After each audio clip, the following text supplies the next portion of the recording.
ശ്രീകൃഷ്ണ. എല്ലാവർക്കും മാധവത്തിലേക്ക് സ്വാഗതം.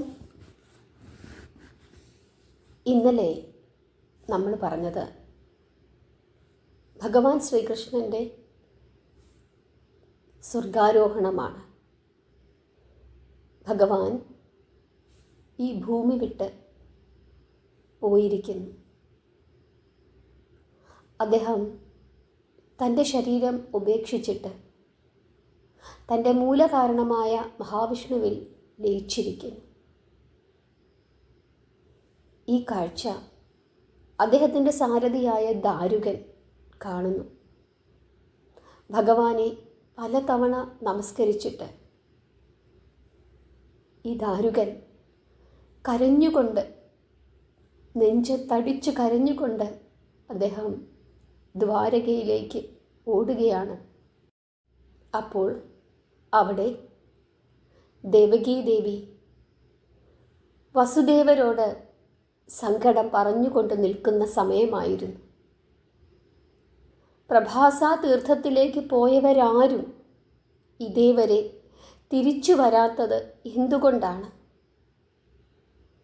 എന്തോ ഒരു ഇരുട്ട് ബാധിച്ച ഒരു ദിവസം പോലെ ഇന്ന് അങ്ങനെ തോന്നുന്നു. സൂര്യൻ ഇന്ന് ഒട്ടും പ്രകാശമില്ലാത്തതുപോലെ. ഹസ്തിനപുരിയിൽ നിന്നും അർജുനൻ വന്നിരിക്കുന്നു. പക്ഷേ കൃഷ്ണൻ ഇവിടെയില്ല. അർജുനൻ വന്നത് കൃഷ്ണൻ അറിഞ്ഞില്ലേ? അറിഞ്ഞിരുന്നുവെങ്കിൽ ഉടനെ ഓടി എത്തുമായിരുന്നു. ഇങ്ങനെയൊക്കെ ദേവകീദേവി വസുദേവരോട് പറയുകയാണ്. ആ സമയം ഒരു ചത്ത മനുഷ്യനെ പോലെ ദാരുകൻ അവരുടെ സമീപത്ത് വന്നു ചേർന്നു. വന്ന പാടെ അദ്ദേഹം പൊട്ടിക്കരഞ്ഞു. എന്താ ദാരുക, നീ പൊട്ടിക്കരയാൻ കാരണം? എന്തിനാണ് നീ ഇങ്ങനെ കരയുന്നത്? എന്തു പറ്റി എന്ന് വസുദേവര് ഉത്കണ്ഠയോടുകൂടി ദാരുകനോട് ചോദിച്ചപ്പോൾ ദാരുകൻ എഴുന്നേറ്റു നിന്ന് അശ്രുക്കൾ തുടച്ചുകൊണ്ട് നടന്ന കാര്യങ്ങളെല്ലാം ഗദ്ഗദത്തോടു കൂടി അറിയിക്കുന്നു. യാദവന്മാർ മുഴുവനും മദ്യപിച്ച് മതോന്മത്തരായി പരസ്പരം പടവെട്ടി പ്രഭാസ തീർത്ഥക്കരയിൽ ആ കടൽ തീരത്ത് മരിച്ചു കിടക്കുന്നു എന്നും ബലരാമൻ സമാധി അടഞ്ഞു എന്നും കൃഷ്ണൻ യോഗാഗ്നിയിൽ ദഹിച്ച് സ്വർഗാരോഹണം ചെയ്തുവെന്നും സമുദ്രം കയറി ദ്വാരക ഉടനെ വെള്ളത്തിൽ മുങ്ങുമെന്നും ഭഗവാൻ അരുളി ചെയ്തു. ഈ കാര്യങ്ങളെല്ലാം ദാരുകൻ അവരെ അറിയിക്കുന്നു. തുടർന്ന് കൃഷ്ണൻ്റെ സന്ദേശം അർജുനനെ ദാരുകൻ അറിയിക്കുന്നു. ഇതെല്ലാം കേട്ട് അർജുനൻ അമ്പരന്ന് നിൽക്കുകയാണ്. ഇനി എന്ത് എന്ന ചോദ്യമാണ് അർജുനൻ്റെ മുമ്പിൽ. ഭഗവാനെ, ഇതിനു വേണ്ടിയിട്ടാണോ നീ എന്നെ ആളയച്ചു വരുത്തിയത്? നിന്നെ ഒരു നോക്ക് കാണുന്നതിനു മുമ്പ് നീ മായയാൽ മറഞ്ഞു കളഞ്ഞുവല്ലോ. ഭഗവാനെ, എന്നെയും കൂട്ടിക്കൊണ്ട് വൈകുണ്ഠത്തിലേക്ക് പോയത് ഇതിനു വേണ്ടിയിട്ടാണോ? നീ ആരാണെന്നുള്ള പരമമായ രഹസ്യം എന്നെ ധരിപ്പിക്കുവാൻ വേണ്ടിയിട്ടാണോ അവിടുന്ന് ഇപ്രകാരമൊക്കെ ചെയ്തത്?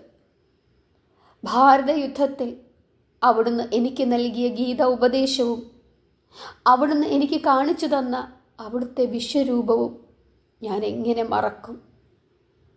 ഇങ്ങനെ അർജുനൻ കരയുകയാണ്. ഒരു കൊച്ചു കുഞ്ഞിനെ പോലെ അർജുനൻ തേങ്ങി തേങ്ങി കരഞ്ഞു. ഇതെല്ലാം കണ്ടും കേട്ടും വസുദേവർ ബോധം കെട്ട് നിലത്തു വീണു.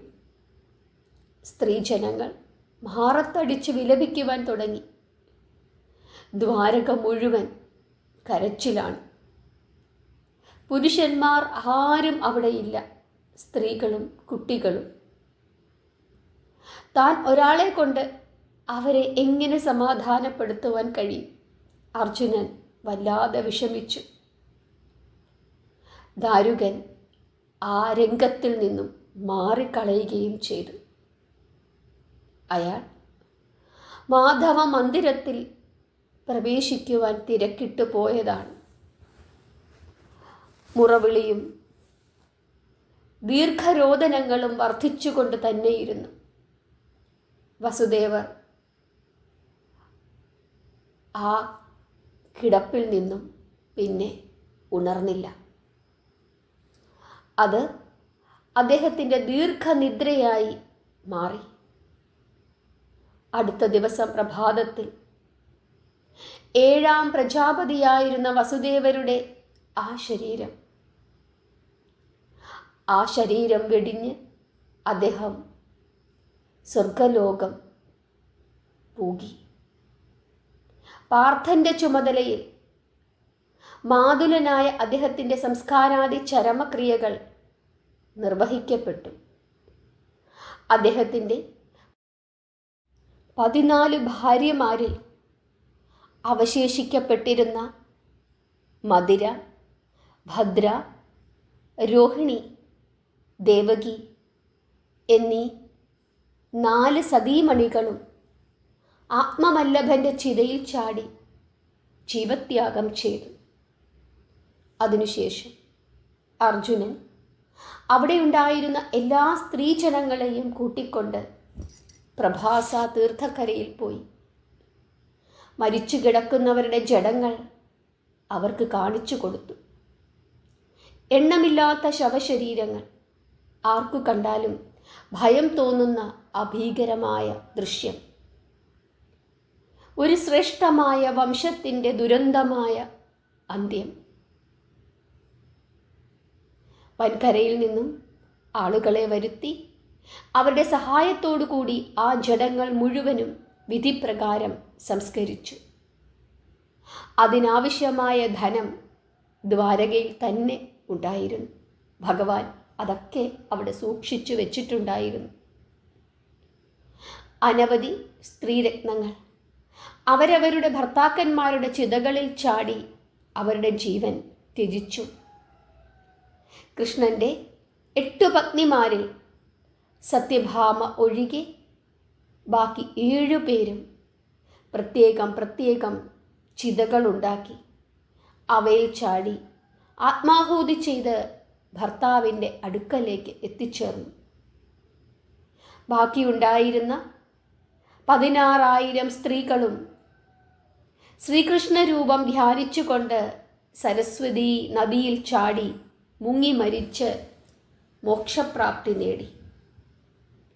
ഭൂമിദേവിയുടെ അംശം കൊണ്ട് ജനിച്ചവളാണ് സത്യഭാമ. അതുകൊണ്ട് ഭാമ അഗ്നിയിൽ പതിക്കാതെ തപസ്സു ചെയ്ത് മണ്ണിനോട് ചേരുന്നതിനായി വനത്തിലേക്ക് പുറപ്പെട്ടു. പ്രേത സംസ്കാരാദി കർമ്മങ്ങൾ നിർവഹിക്കുന്നതിനു വേണ്ടി അർജുനൻ 7 ദിവസം ദ്വാരാവതിയിൽ താമസിച്ചു. അപ്പോഴേക്കും ആ പുണ്യനഗരിയുടെ ഒരു വശം സമുദ്രത്തിൽ മുങ്ങിപ്പോയിരുന്നു. ബാക്കി അവിടെ ഉണ്ടായിരുന്ന സ്ത്രീകളെയും കുട്ടികളെയും ബാലനായ വജ്രകുമാരനെയും കൂട്ടിക്കൊണ്ട് വഞ്ചികളിലും ഓടങ്ങളിലും ചങ്ങാടങ്ങളിലുമായി വിജയൻ വൻകരയിലേക്ക് യാത്രയാകുന്നു. അപ്പോഴേക്കും ഭൂലോക വൈകുണ്ഠമായിരുന്ന ദ്വാരക മുഴുവനും സമുദ്രം കയറി പരക്കെ മുക്കിക്കഴിഞ്ഞിരുന്നു. കുറേ നേരത്തേക്ക് ഭഗവാന്റെ മണിമാളികയായ ഹരിമന്ദിരം മാത്രം ജലത്തിൻ്റെ മുകളിൽ പൊങ്ങിക്കാണാമായിരുന്നു. പെട്ടെന്ന് അതും അപ്രത്യക്ഷമായി. അങ്ങനെ ശ്രീകൃഷ്ണ പരമാത്മാവിൻ്റെ സ്വർഗാരോഹണത്തോടു കൂടി ഭഗവാന്റെ പുണ്യപുരിയായ ദ്വാരകയും എന്നേക്കുമായി ഈ ഭൂമുഖത്തു നിന്നും അപ്രത്യക്ഷമായി. സർവ ഐശ്വര്യങ്ങളുടെയും സങ്കേതമായിരുന്ന ആ പുണ്യനഗരി സമുദ്രത്തിൽ മുങ്ങുന്നത് കണ്ട് അർജുനൻ കണ്ണു നിറഞ്ഞ് ഇനി എന്ത് എന്നാലോചിച്ചുകൊണ്ട് അങ്ങനെ അവിടെ നിന്നു. ഞങ്ങളുടെ രക്ഷകൻ ഞങ്ങളെ വിട്ടു പിരിഞ്ഞു കഴിഞ്ഞു, ഇനി ഞങ്ങൾക്കാരുമില്ല എന്ന് ധീരനായ പാർത്ഥൻ ഹൃദയവേദനയോടുകൂടി ചിന്തിക്കുകയാണ്. പാർത്ഥൻ്റെ കണ്ണിൽ നിന്നും കണ്ണുനീർ ധാരധാരയായി ഒഴുകുന്നു. ഹരേ കൃഷ്ണ. ദ്വാരക വിട്ട് എല്ലാവരും വൻകരയിൽ വന്നപ്പോൾ യദുകുല പുരോഹിതനായ ഗർഗമുനി അവിടെ വന്ന് അവരെ സന്ദർശിച്ചു. അദ്ദേഹത്തിൻ്റെ ഉപദേശപ്രകാരം 2 മാസക്കാലം അവർ അവിടെ താമസിച്ചുകൊണ്ട് മരിച്ചവർക്ക് വേണ്ടി വ്രതമനുഷ്ഠിച്ച് ശ്രാദ്ധകർമാദികളും പിണ്ടദാനക്രിയകളും നടത്തി പിതൃശുദ്ധി വരുത്തി. ഗർഗൻ തന്നെയായിരുന്നു അവരുടെ ആചാര്യൻ. അതിനുശേഷം അവർ മുനിയുടെ ആശീർവാദങ്ങളും വാങ്ങി ഹസ്തിനപുരിയിലേക്ക് പുറപ്പെട്ടു. മാർഗമധ്യേ ഒരു വനത്തിൽ കൂടി അവർ പോകുമ്പോൾ ഏതാനും കാട്ടാളന്മാർ വന്ന് അവരെ വളഞ്ഞു. അർജുനന് അവരോട് എതിർത്തു നിൽക്കുവാൻ യാതൊരു ശക്തിയും തോന്നിയില്ല. തോളിൽ നിന്ന് ഗാണ്ഡീവമെടുത്തു കുലയ്ക്കുവാൻ പോലും പാർത്ഥന് കഴിഞ്ഞില്ല. അതിനിടയിൽ ആ യാദവ സ്ത്രീകളെ മുഴുവനും കാട്ടാളന്മാർ ബലമായി പിടിച്ചുകൊണ്ട് പോവുകയും ചെയ്തു. ഭഗവാനെ, ദൈവമേ, അവിടുന്ന് മറഞ്ഞതോടുകൂടി ഞാനിത്ര അശക്തനായി പോയല്ലോ. എൻ്റെ മുമ്പിൽ വെച്ചാണല്ലോ സാധുക്കളായ ആ സ്ത്രീകളെ കാട്ടാളന്മാർ അപഹരിച്ചു കൊണ്ടുപോയത്. എനിക്ക് ഗാണ്ഡീവമുണ്ട്, പാശുപതാസ്ത്രമുണ്ട്, അസ്ത്രമൊടുങ്ങാത്ത ആവനാഴിയുമുണ്ട്.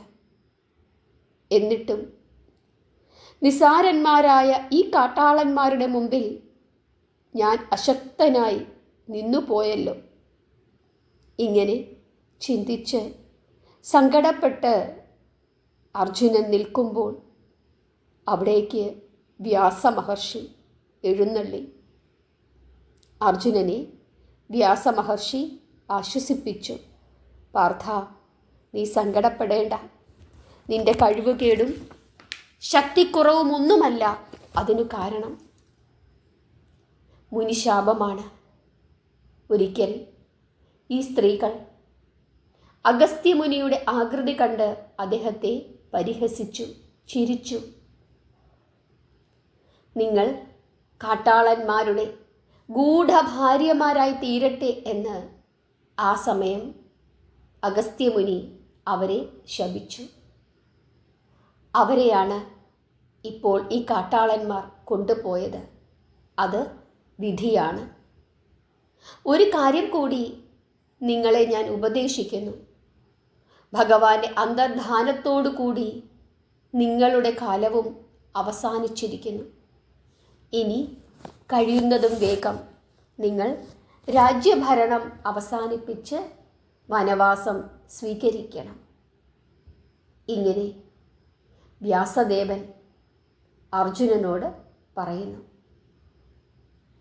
അങ്ങനെ വ്യാസമഹർഷിയുടെ ഉപദേശമനുസരിച്ചിട്ട് ഹസ്തിനപുര രാജ്യം പാണ്ഡവര് ആരെ ഏൽപ്പിക്കുന്നു? പരീക്ഷിത്തിനെ ഏൽപ്പിക്കുന്നു. പരീക്ഷിത്തിനെ രാജാവായി അഭിഷേകം ചെയ്യുന്നു ഹസ്തിനപുരിയുടെ.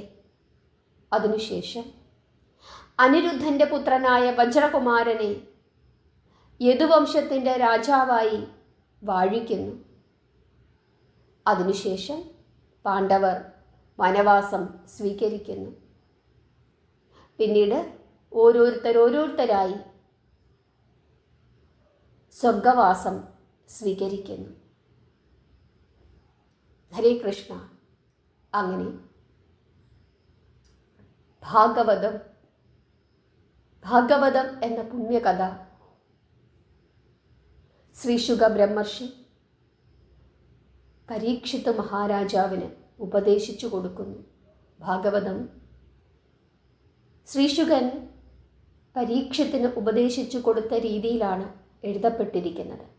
അങ്ങനെ ഉപദേശിച്ച് കൊടുത്തപ്പോൾ പരീക്ഷിത്ത് ചോദിക്കുകയാണ്, അല്ലയോ മുനീശ്വര, ഭഗവാന്റെ സ്വർഗാരോഹണത്തിനു ശേഷം അന്നു മുതൽ കലിയുഗം ആരംഭിച്ചിരിക്കുന്നു എന്ന് പറഞ്ഞുവല്ലോ.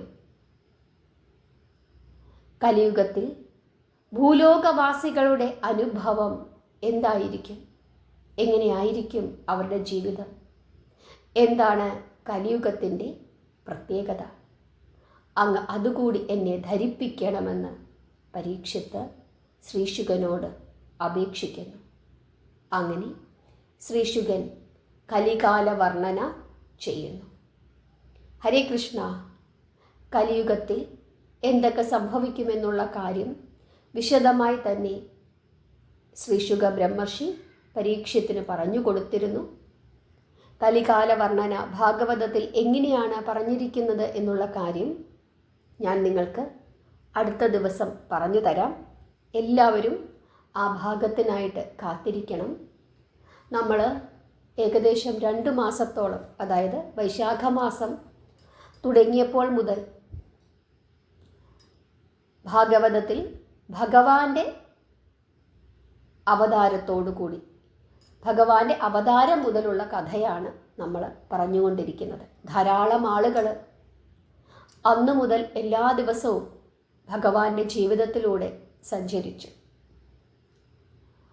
കംസന്റെ കാരാഗ്രഹത്തിൽ ആ പരുപരുത്ത തറയിൽ കൈയും കാലും ഇട്ട് ഇളക്കി കളിച്ചു കൊണ്ടിരുന്ന ആ ചെറുബാലൻ പിന്നീട് വൃന്ദാവനത്തിലെത്തി യശോദാറാണിയെയും നന്ദഗോപരെയും ഗോപസ്ത്രീകളെയും രാധാറാണിയെയുമൊക്കെ ആനന്ദിപ്പിച്ച, ഗോപബാലന്മാരെ സന്തോഷിപ്പിച്ച, അവരുടെ കൂടെ കളിച്ച കൃഷ്ണൻ പിന്നീട് അവർക്ക് സങ്കടമാകും, തനിക്ക് സങ്കടമാകും അവരെ വിട്ടു പിരിയാൻ എന്ന് ചിന്തിച്ച് ഒരു വാക്കുപോലും പറയാതെ മധുരയിലേക്ക് പോയ കൃഷ്ണൻ പിന്നീട് മധുര കംസന്റെ പുത്രന്മാരെ ഏൽപ്പിക്കുന്നതിനായിട്ട് ദ്വാരാവതി എന്ന നഗരം, ആ പുണ്യനഗരം സ്ഥാപിക്കുകയും എല്ലാ യാദവന്മാരെയും കൊണ്ട് അവിടേക്ക് പോയി അവിടെ താമസിക്കുകയും എല്ലാ ഐശ്വര്യങ്ങളും ദ്വാരകയ്ക്ക് പ്രദാനം ചെയ്യുകയും ചെയ്ത കൃഷ്ണൻ, 8 സുന്ദരികളെ വിവാഹം കഴിച്ച കൃഷ്ണൻ, 16,000 സ്ത്രീകൾക്ക്, സ്ത്രീരത്നങ്ങൾക്ക് അഭയമായ കൃഷ്ണൻ, പാണ്ഡവർക്ക് രക്ഷയായ കൃഷ്ണൻ, ഭൂമിയുടെ ഭാരം തീർത്ത് ഭൂമിദേവിയോട് പറഞ്ഞ വാക്കുപാലിച്ച കൃഷ്ണൻ, അവസാനം ഗാന്ധാരിയുടെ ശാപം, പിന്നീട് താൻ തന്നെ സൃഷ്ടിച്ച് താൻ എല്ലാ ഐശ്വര്യങ്ങളും പ്രദാനം ചെയ്ത തൻ്റെ ജനത അഹങ്കാരം കൊണ്ട് മദ്യപിച്ച് മതോന്മത്തരായി സ്വയം നശിക്കുന്നത് കണ്ടു നിൽക്കേണ്ടി വന്ന കൃഷ്ണൻ, അതിനുശേഷം തൻ്റെ ശരീരം ഉപേക്ഷിച്ച് തൻ്റെ മൂലകാരണമായ മഹാവിഷ്ണുവിൽ ലയിക്കുന്ന കൃഷ്ണൻ, അവശേഷിച്ചിരിക്കുന്ന സ്ത്രീകളെയും കുട്ടികളെയും സംരക്ഷിക്കുന്നതിനായി അർജുനനെ പറഞ്ഞ് ഏൽപ്പിക്കുന്ന കൃഷ്ണൻ, ഈ കൃഷ്ണൻ്റെ ജീവിതത്തിലൂടെ ഏകദേശം 2-2.5 മാസമായി നമ്മൾ അങ്ങനെ സഞ്ചരിച്ചു കൊണ്ടിരിക്കുകയാണ്. ഇനി കലികാല വർണ്ണനയോട് കൂടി പിന്നീട് കൽക്കിയുടെ അവതാരമുണ്ട്, പിന്നീട് മാർക്കണ്ഡേയ ചരിതമുണ്ട്, പ്രളയദർശനമുണ്ട്. ഇങ്ങനെ ഭാഗവതം അവസാനിക്കുകയാണ്. ഭാഗവത മഹാത്മ്യം അതും ഭാഗവതത്തിൽ വർണ്ണിച്ചിട്ടുണ്ട്. ഇനിയൊരു 2-3 ദിവസം കൂടി മാധവത്തിൻ്റെ കൂടെ ഇരുന്ന് ഭാഗവതത്തിൻ്റെ അവസാന ഭാഗങ്ങൾ കൂടി നിങ്ങളെല്ലാവരും കേട്ട് മനസ്സിലാക്കണം. അതോടുകൂടി ഭാഗവതം ഏതാണ്ട് പൂർത്തിയാകും. അതിനുശേഷം നമുക്ക് ശ്രീരാമചന്ദ്രദേവൻ്റെ ജീവിതത്തിലൂടെ സഞ്ചരിക്കാം. എല്ലാ വർഷത്തെയും പോലെ കർക്കിടക മാസം വരുന്നു. മലയാളികളെ സംബന്ധിച്ചിടത്തോളം കർക്കിടക മാസം രാമായണ മാസമാണ്. മാധവം എന്ന യൂട്യൂബ് ചാനൽ തുടങ്ങിയപ്പോൾ മുതൽ എല്ലാ കർക്കിടക മാസവും നമ്മൾ രാമായണം കഥാരൂപത്തിൽ പറയാറുണ്ട്. ഇത്തവണയും ഭഗവാൻ നമ്മളെ എല്ലാവരെയും അനുഗ്രഹിക്കട്ടെ. ശ്രീരാമചന്ദ്രൻ്റെ ജീവിതത്തിലൂടെ, സീതാദേവിയുടെ ജീവിതത്തിലൂടെ സഞ്ചരിക്കുവാൻ ഭഗവാൻ നമ്മളെ എല്ലാവരെയും അനുഗ്രഹിക്കട്ടെ. മാധവത്തിൻ്റെ കൂടെ ഇരുന്ന് നിങ്ങളെല്ലാവരും എല്ലാ ദിവസവും ഭഗവാന്റെ കഥകൾ കേൾക്കുകയും ഭഗവാനെ സ്നേഹിക്കുകയും പ്രാർത്ഥിക്കുകയും ചെയ്യണം. കാരണം ഈ ലോകത്തിൽ നമുക്ക് സ്നേഹിക്കുവാനും നമ്മളെ സ്നേഹിക്കുവാനും ഭഗവാൻ മാത്രമേ ഉള്ളൂ. ഭഗവാൻ ഇല്ലെങ്കിൽ വേറെ ആരുമില്ല. വേറെ ആരും നമ്മളെ സ്നേഹിക്കില്ല, നമ്മുടെ കൂടെ ഉണ്ടാകില്ല. അക്കാര്യം പ്രത്യേകമായി ഓർക്കുക. യാതൊരു നിബന്ധനയുമില്ലാതെ, യാതൊരു പരാതിയുമില്ലാതെ, യാതൊരു പരിഭവവുമില്ലാതെ നമുക്ക് സ്നേഹിക്കുവാനും നമ്മളെ സ്നേഹിക്കുവാനും ഭഗവാന് മാത്രമേ സാധിക്കൂ. അക്കാര്യം പ്രത്യേകമായി ഓർക്കുക. നാമം ജപിക്കുക, പ്രാർത്ഥിക്കുക. എല്ലാവരെയും ഭഗവാൻ അനുഗ്രഹിക്കട്ടെ. ഹരേ കൃഷ്ണ.